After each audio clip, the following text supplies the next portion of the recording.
आपका राइटर बनने का जो सपना है, उस सपना को पूरा करने के लिए, सहयोग करने के लिए, आपको हेल्प करने के लिए खड़ा है एक आदमी जिसका नाम है doctor Salim, assistant professor of English Tribhuvan university. आज हमारे इस क्लास में आप सीखने वाले हैं कि राइटर कैसे बना जाए।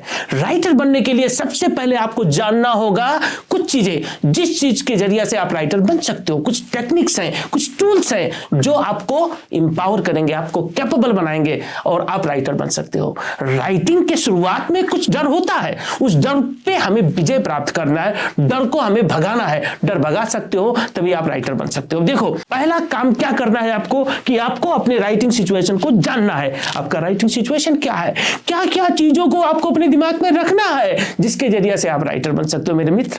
अब देखो, राइटिंग सिचुएशन के अंतर्गत आपको 5 चीजों के बारे में ज्यादा से ज्यादा जानकारी रखना होगा। पहला क्या है कि देखो, आपको टॉपिक का सिलेक्शन करना होगा। आपका टॉपिक क्या है, आपका सब्जेक्ट क्या है। दूसरा क्या है कि आपका राइटिंग पढ़ने वाला लोग कौन है, कौन जा रहे हैं पढ़ने आपके राइटिंग को, पीपल कौन है, रीडर्स कौन है, आपका पोटेंशियल कैंडिडेट्स कौन है, किसको टारगेट करके आप लिख रहे हो, वो हो गया आपका ऑडियंस। तीसरा हो गया आपका पर्पस, क्यों लिख रहे हो, क्या करने के लिए लिख रहे हो, वो जानो। चौथा है आपका कि आपका स्टाइल क्या होगा, आपकी राइटिंग में आपका अपना प्रेजेंस कैसे आप दिखा पाओगे, वो चीज जानना जरूरी होगा।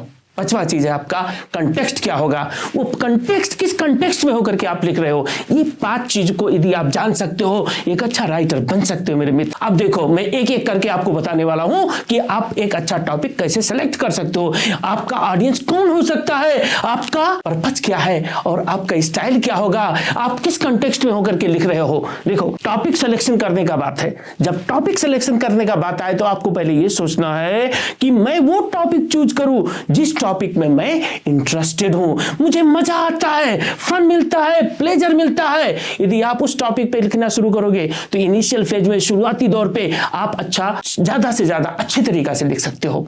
यदि आप ऐसा बोरिंग टॉपिक ले लिए, आपको वो टॉपिक आपको लिखने के लिए लगा दिया गया कि वो टॉपिक चूज करो जो टॉपिक आपका इंटरेस्ट का विषय नहीं है, उस पर आप अच्छा ज्यादा नहीं लिख सकते हो। तो उसके लिए क्या करना है, आप वो टॉपिक सेलेक्ट करो जिस टॉपिक में आप इंटरेस्टेड हो। और वो टॉपिक का मतलब क्या हुआ, आप क्या चीज के बारे में लिखने जा रहे हो, वही आपका टॉपिक होगा, आपका सब्जेक्ट होगा, आपका एरिया होगा, एरिया ऑफ इंटरेस्ट होगा, उसको सेलेक्ट करो। उसके बाद में वो आपके पूरे राइटिंग में परवेसिव होगा, पूरे राइटिंग में जाएगा। पूरे राइटिंग के अंतर्गत आपको वो टॉपिक के बारे में ही डिस्कस करना होगा। आप उसके आया बाया दाया नहीं जा सकते हो, सिर्फ अपने टॉपिक पे आपको कंसंट्रेट करना होगा। और वो टॉपिक, जो टॉपिक चूज करो, वो टॉपिक नया होना चाहिए और जिसको आप मैनेज कर लो। आपके पास टाइम जो होगा लिमिटेड होगा, आपके पास जो रिसोर्स होंगे वो लिमिटेड होंगे। इस वजह से आप वो टॉपिक सेलेक्ट करो मेरे मित्र जिस टॉपिक को मैनेज कर सकते हो। टॉपिक नोवेल होना चाहिए, टॉपिक ऐसा होना चाहिए कि लोग सोचे कि हाँ, ये चीज को मैं पढ़ूं। इस वजह से आपका टॉपिक नोबल होना चाहिए, रिफ्रेशिंग होना चाहिए। पुराना, आउटडेटेड, लोग जिसके बारे में तमाम चीज लिख चुके हैं, वो टॉपिक मत सेलेक्ट करो। वो टॉपिक सेलेक्ट करोगे तो आपका राइटिंग अच्छा नहीं हो सकता है, आपके रीडर्स उसको एंजॉय नहीं करेंगे। ये हो गया आपका टॉपिक का सिलेक्शन। लेकिन आपको ख्याल करना है कि टॉपिक सिलेक्शन करने के टाइम पे, देखो मैं एक एग्जांपल देता हूं आपको कि टॉपिक कैसे सेलेक्ट किया जाता है। पहला बात देखो, यहाँ 2 टॉपिक्स लिखा गया है। एक है नेपाल्स फॉरेन अफेयर्स अथवा रिलेशंस, दूसरा हो गया आपका Nepal economic relations with India. अब देखो, ये आपका बहुत ब्रॉड टॉपिक हो गया। नेपाल फॉरेन रिलेशंस, नेपाल का संबंध क्या है पूरे विदेश, पूरे दुनिया से, इसके बारे में आप लिखना कोशिश करोगे, आप नहीं लिख सकते हो क्योंकि वो बहुत ब्रॉड हो गया। उसको आपको क्या करना है, फोकस्ड बनाना होगा, आपको नैरो डाउन करना होगा। आप उसको नैरो डाउन कर लोगे तब जाकर के उस पर लिख पाओगे, क्योंकि आपके पास इतना समय नहीं है, आपके पास इतना वक्त नहीं है कि जिस वक्त के जरिए से आप पूरा रिसर्च कर सको और उस पर लिख सको कि नेपाल का संबंध पूरी दुनिया वालों से कैसा है। लेकिन उसको नैरो डाउन कैसे किया जा सकता है, देखो दूसरा टॉपिक यहां मैंने लाया, इसको नैरो डाउन किया। नैरो डाउन करने के बाद में क्या बना, Nepals economic relations with India, Nepal का आर्थिक संबंध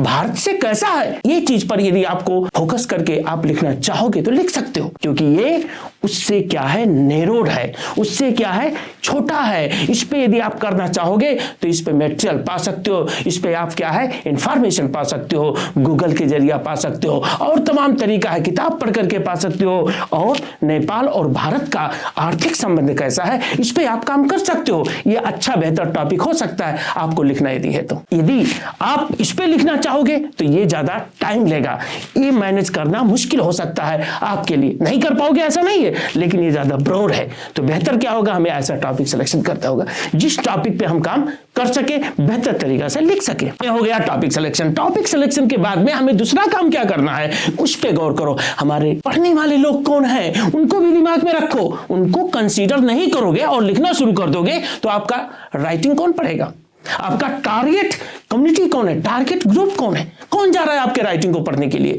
वो चीज को कंसीडर करना होगा। आप जब लिखते हो उनको सोचो कि हमारा पाठक कौन होगा, हमारे रीडर्स कौन होंगे, कौन जा रहे हैं हमारे राइटिंग को पढ़ने के लिए, उनको दिमाग में रखो। अब उसके लिए आपको करना होगा यहाँ अपने रीडर्स के बारे में बातचीत। आपके रीडर्स कौन जा रहा है पढ़ने, who are going to read your writing. आपको मेक श्योर करना होगा कि आपके पोटेंशियल रीडर्स कौन है। वो पोटेंशियल रीडर्स के बारे में आपको क्या करना है, रिसर्च करना होगा। उनकी एज क्या है, उनकी सेक्स क्या है, उनकी ज्योग्राफी क्या है, उनकी नेशनलिटी क्या है, उनकी सोच क्या है, उनकी एजुकेशन क्या है, वो पढ़ सकते हैं कि नहीं पढ़ सकते हैं, समझ सकते हैं कि नहीं समझ सकते हैं। वो सब चीजों को डेमोग्राफिक प्रोफाइल यदि आप दिमाग में रख करके यदि मतलब आप लिखना शुरू करोगे तो बेहतर लिख सकते हो। एग्जांपल दिया हूं आपको इस वीडियो को, this video is for those readers who want to learn writing skills. ये वीडियो जो मैं बना रहा हूं आपको दिमाग में रख करके बना रहा हूं कि ये हमारे वीडियो को कौन देखेगा, जो राइटर बनना चाहता है, जिसकी जिंदगी में सपना है कि मैं writer बनूं,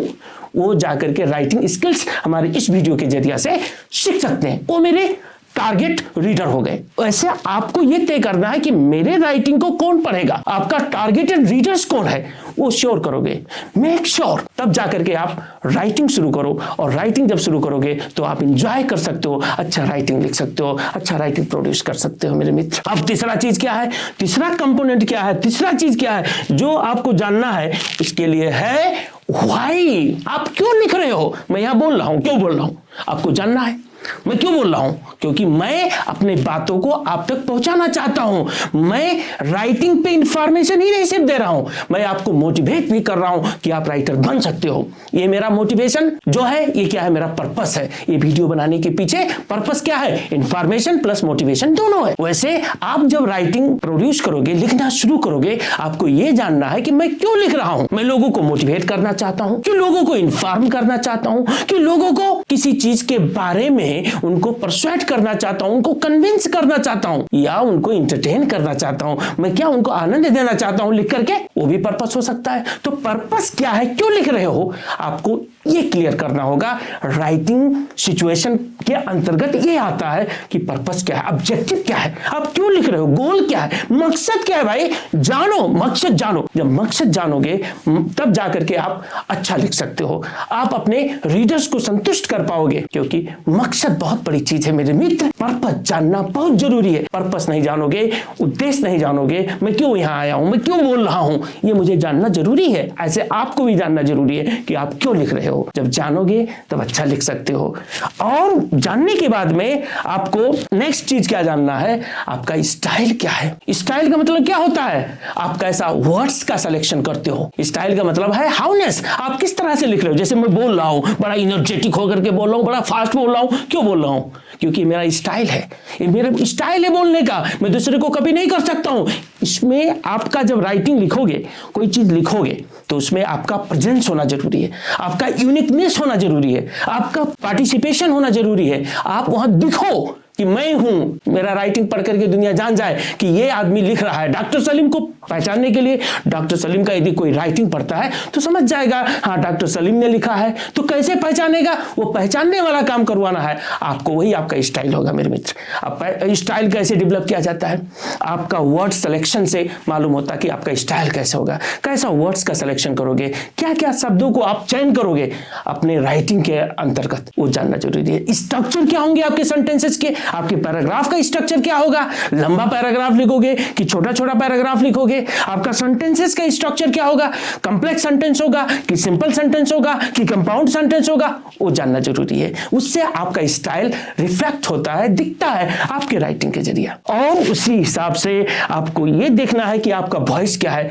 most of the sentences आपकी क्या है, एक्टिव वॉइस में है कि पैसिव वॉइस में है, उसके जरिए से भी हम क्या कर सकते हैं, अपना स्टाइल क्रिएट कर सकते हैं। उसके बाद में क्या है, देखो आपकी भाषा क्या है। भाषा का मतलब कुछ लोग बहुत सिंपल लैंग्वेज बोलते हैं, कुछ लोग बहुत कॉम्प्लेक्स लैंग्वेज बोलते हैं। आप अपने राइटिंग में कैसा लैंग्वेज का प्रयोग करोगे, कॉम्प्लेक्स लैंग्वेज प्रयोग करोगे कि सिंपल लैंग्वेज को प्रयोग करोगे। आपका लैंग्वेज जो होगा कैजुअल होगा कि बहुत हाईली सोफिस्टिकेटेड होगा, फॉर्मल होगा कि इनफॉर्मल होगा, ये चीज को जानना जरूरी है। कभी कभी कुछ लोग कैजुअल बात करते हैं, मैं अभी आपसे कन्वर्सेशनल लैंग्वेज में बात कर रहा हूं, ऐसा बात कर रहा हूं कि मैं अपने दोस्तों से बात कर रहा हूं, नहीं कि मैं एक यूनिवर्सिटी में कुछ सोफिस्टिकेटेड प्रोफेसर से बात कर रहा हूं, मैं ऐसा बात कर रहा हूं कि मैं अपने दोस्तों से बात कर रहा हूं। तो ये क्या हो गया, मेरा लैंग्वेज हो गया, मेरा कन्वर्सेशनल लैंग्वेज हो गया। ऐसे आप जब राइटिंग लिखोगे, कुछ लिखोगे, तो वहां आपको तय करना है कि फॉर्मल लिखना है कि इनफॉर्मल लिखना है, कैजुअल लैंग्वेज का प्रयोग करना है, कन्वर्सेशनल लैंग्वेज का प्रयोग करना है कि बहुत ज्यादा सिस्टमेटिक, बहुत ज्यादा फॉर्मल लैंग्वेज का प्रयोग करना है। ये आपको तय करना है, इससे आपका स्टाइल क्लियर हो जाएगा। इसी तरह से आपको ये भी देखना है कि आपका टोन क्या है। टोन का मतलब होता है आपका एटीट्यूड कैसा है, आप ज्यादा एग्रेसिव हो कि ज्यादा ह्यूमरस हो, ज्यादा फन। कुछ लोग ज्यादा अपने लैंग्वेज के जरिए, अपने राइटिंग के जरिए फन क्रिएट करते हैं, कुछ लोग अपने लैंग्वेज में के जरिए से एग्रेशन शो करते हैं, कुछ लोग अपने लैंग्वेज के जरिए से आयरनी व्यक्त करते हैं। आप क्या व्यक्त करना चाहते हो, उससे आपका स्टाइल क्रिएट होगा मेरे मित्र। तो स्टाइल बहुत जरूरी है। स्टाइल यदि आपके राइटिंग में नहीं होगा, आप स्टाइल को कंसीडर नहीं करोगे, तो आपका यूनिक राइटिंग प्रोड्यूस नहीं हो सकता है। आप अपने राइटिंग को यूनिक बनाना चाहते हो तो पहले आपको स्टाइल पे काम करना होगा, आपको तय करना होगा कि आपका स्टाइल क्या है। स्टाइल के बाद में आपका लास्ट है जो है कंटेक्स्ट। कंटेक्स्ट का मतलब होता है किस अवस्था में होकर के आप लिख रहे हो, आपका टाइम क्या है, आप किस जगह पे बैठ करके लिख रहे हो, वहां का इन्वायरमेंटल सेटिंग कैसा है, वहां का मतलब क्या है कि पैनारोमा कैसा है, सीन कैसा है, वो चीज को जानना जरूरी है। टाइम हो गया, आपका जगह हो गया, प्लेस हो गया, और ओकेजन क्या है, किस ओकेजन पे आप लिख रहे हो। कभी कभी क्या होता है कि आपका जैसा कोई त्योहार आ गया, कोई फेस्टिवल्स आ गया, तो फेस्टिवल्स के टाइम पे आप क्या करते हो, कुछ कार्ड्स लिखते हो। कार्ड्स में क्या होगा, वो ओकेजन आपका फेस्टिवल है, फेस्टिवल वाले ओकेजन पे हम कार्ड्स लिखते हैं, बेस्ट विशेस कार्ड्स लिखते हैं, अपने दोस्तों को कार्ड्स लिखते हैं, क्योंकि वो उस ओकेजन के लिए अप्रोप्रिएट है। किसी का शादी है तो इन्विटेशन कार्ड लिखा जाता है, क्योंकि उस ओकेजन के लिए वो अप्रोप्रिएट है। ऐसे ओकेजन भी आपको तय करना होगा, किस ओकेजन पे आप लिख रहे हो, कौन टाइम पे लिख रहे हो, इवनिंग में लिख रहे हो कि मॉर्निंग में लिख रहे हो, अभी आप 2021 में लिख रहे हो कि आपका बहुत 200-400 साल पहले के बाद के हिसाब से लिखोगे, आपके हिसाब आज के हिसाब से लिख रहे हो, तो आज का टाइम, आज का जेनरा, आज का इरा आपको दिमाग में रखना होगा। टाइम दिमाग में रखोगे तब जाकर के अच्छे तरीके से लिख पाओगे। प्लेस भी देखना है, आप नेपाल में बैठ करके लिख रहे हो कि इंडिया में बैठ करके लिख रहे हो, कि आप यूनाइटेड स्टेट्स ऑफ अमेरिका में बैठ करके लिख रहे हो, कहां पे लिख रहे हो, उसके हिसाब से भी आपको लिखना होगा। ये हो गया आपका कंटेक्स्ट। और कंटेक्स्ट में खास करके 4 चीज आता है मेरे मित्र। देखो, पॉलिटिकल कंटेक्स्ट क्या है, उस देश का पॉलिटिक्स कैसा, डेमोक्रेटिक कंट्री में आप बैठ करके लिख रहे हो जहां पे आपको फ्रीडम ज्यादा मिल रहा है, कि आप मतलब कोई ऐसा देश में बैठ रहे हो जहां राजतंत्र है, जिस देश के राजा आपके ऊपर अंकुश लगा सकते हैं। पॉलिटिकल सिचुएशन क्या है उस देश में, वो चीज देखना है आपको। दूसरा चीज क्या देखना है कि आपका कल्चर कैसा है, कल्चरल चीज को भी हमें अपने दिमाग में रखना है।